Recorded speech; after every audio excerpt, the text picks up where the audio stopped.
36 घंटे लड़ना कोई मजाक नहीं है। मुकाबला करना, भूखा प्यासा आगे बढ़ के मुकाबला करना, आंसू गैस का, रबर बुलेट्स का, हर तरह की फसाइयत का, फिर रोड ब्लास्ट को हटाना, ये कोई मजाक नहीं है, हर एक के लिए पॉसिबल नहीं है। तो हमारे वाले तो माशाल्लाह पख्तूनख्वा वाले तो बबर शेर हैं, वो तो रुकावटें पार करने में माशाल्लाह हमेशा से हमारी तारीख ऐसे रही है। तो अगर कोई वजह से कहीं पर वो कोई टाइम लगता है और पार नहीं कर सकते तो वहीं पर ही हमारा एहतजाज जारी रहेगा और लोग ज्वाइन करेंगे और ये मुकम्मल एहतजाज होगा, कंटिन्यूस होगा। खान साहब से मेरी मीटिंग होनी है, लेकिन पूरे पाकिस्तान में होगा। हम पूरे पाकिस्तान को ब्लॉक करेंगे और आगे बढ़ेंगे इस्लामाबाद की तरफ। जो जल्दी पहुँचे या बाद में पहुँचे या जो जहाँ पे होगा वो उसका हिस्सा होगा।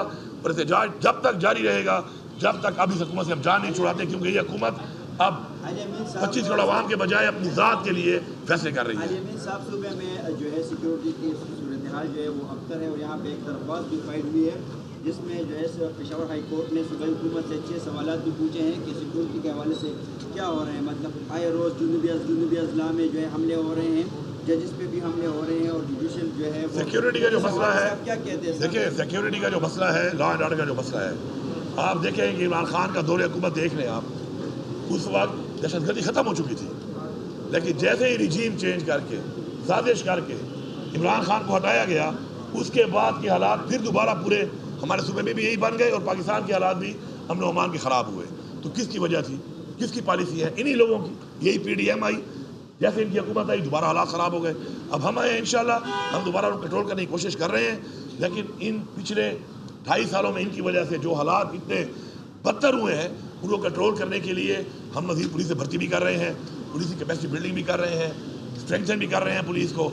और हमारी पूरी कोशिश है कि इंशाल्लाह हम उसको कंट्रोल करेंगे, हमारी जिम्मेदारी है और हम उस पर काम कर रहे हैं। और हमारी पुलिस जो इसका कुर्बानी दे रही है, जो कुर्बानी दे रही है, हम सलाम पेश करते हैं। और इंशाल्लाह आपने उसी भी देखा बन्नू में जिस तरीके से उन्होंने मुकाबला किया, 2 घंटे के अंदर अंदर माशाल्लाह पुलिस ने सब दहशतगर्दों को अपने अंजाम तक पहुँचाया। तो ये पुलिस की बेहतरी की एक निशानी है कि 2 घंटे के अंदर इतना बड़ा जो कि हमला हुआ था उसको उन्होंने क्लियर कर दिया।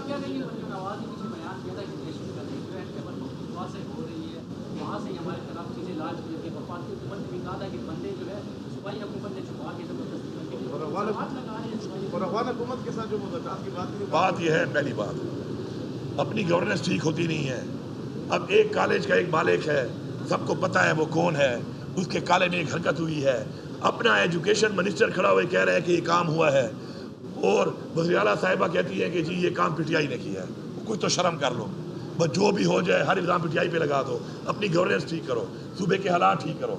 हमारे पे किसी का इल्ज़ाम है, हमारा क्या काम है? इतना गलत काम हुआ है, लेकिन चूँकि वो सरमायादार है और तो पता है नून लीग और पीपल्स पार्टी सरमायादारों की पार्टियाँ हैं, सरमायादारों से पैसे लेते हैं, उनको फैसिलिटेट करते हैं, उनके साथ इनके हिस्से होते हैं, उनसे कमीशन लेते हैं। इन्होंने सारी उम्र यही काम किया है।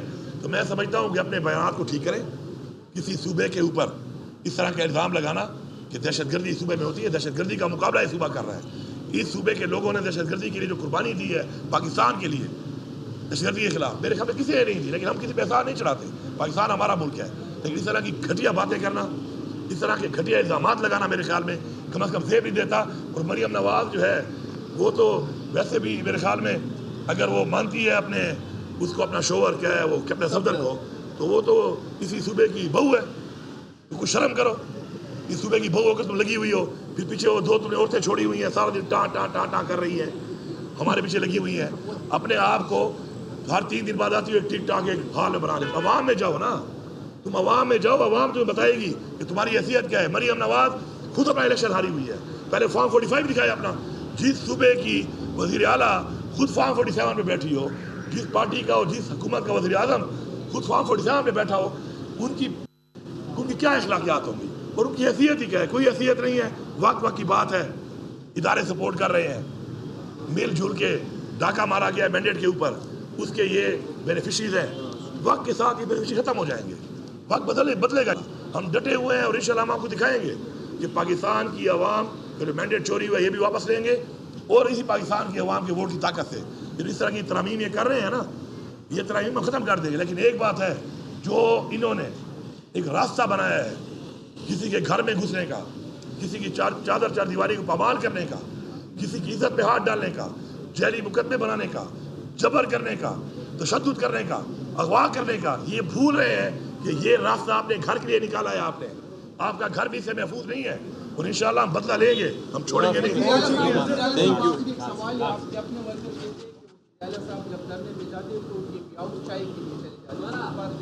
بھائی بات یہ ہے، ہمارا ایک اپنا پلان ہوتا ہے، اور اس پلان کے مطابق ہم نے کام کرنا ہوتا ہے، ٹھیک ہے۔ ہمیں بتایا گیا تھا، جو مجھے احکامات خان صاحب نے دیے تھے ڈی چوک میں احتجاج ریکارڈ کرنے کے، وہ ہم نے کر دیا، ٹھیک ہے۔ کرنے کے بعد میرے پاس وہاں پہ ورکر کے ساتھ اور ورکر کے لیے اور اپنے لیے ایک ہی جگہ تھی جو میرا اپنا پختونخوا ہاؤس ہے، اور وہاں قریب بھی ہے، اور وہاں پہ ہم نے جانا تھا، تو ہم وہاں پہ گئے ہیں۔ لیکن انہوں نے جو حملہ کیا ہمارے اوپر، پہلی دفعہ تاریخ میں کسی ہاؤس کے اوپر کسی صوبے کے سر حملہ کیا گیا ہے، اس کے بعد جو حالات بنے ہیں وہ سامنے ہیں۔ اب اگلی دفعہ ہمارا جو پلان ہوگا وہ یہ سوچ کے ہوگا کہ کے پی ہاؤس میں بھی آ سکتے ہیں، تو پھر اس کے ادھر بھی راستہ روکنے کے لیے ہم پلان کر کے جائیں گے۔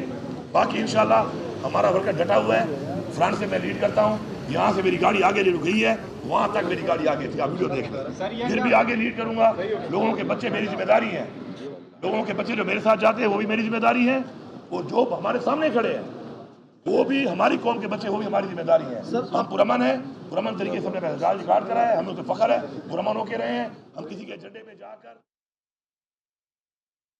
پشاور میں وزیر اعلیٰ کے پی علی امین گنڈا پور کی میڈیا سے گفتگو جاری تھی، جس میں انہوں نے کہا کہ آئینی ترمیم نہیں مانتے، یہ آزاد عدلیہ پر حملہ ہے، آئینی ترمیم کے خلاف احتجاج کریں گے۔ مزید کہا کہ اس طرح کی ترمیم رات کی تاریکی میں ہی کی جاتی ہے، ہم آزاد عدلیہ پر حملے کی مذمت کرتے ہیں، من پسند لوگوں کو لگا کر سسٹم پر قبضہ کیا جاتا ہے، یہ ثابت ہو گیا، میرا فیصلہ ٹھیک تھا، میں نے لوٹے کو پہچان لیا تھا، نشست یا حلقہ اہم نہیں، نظریہ اہم ہوتا ہے۔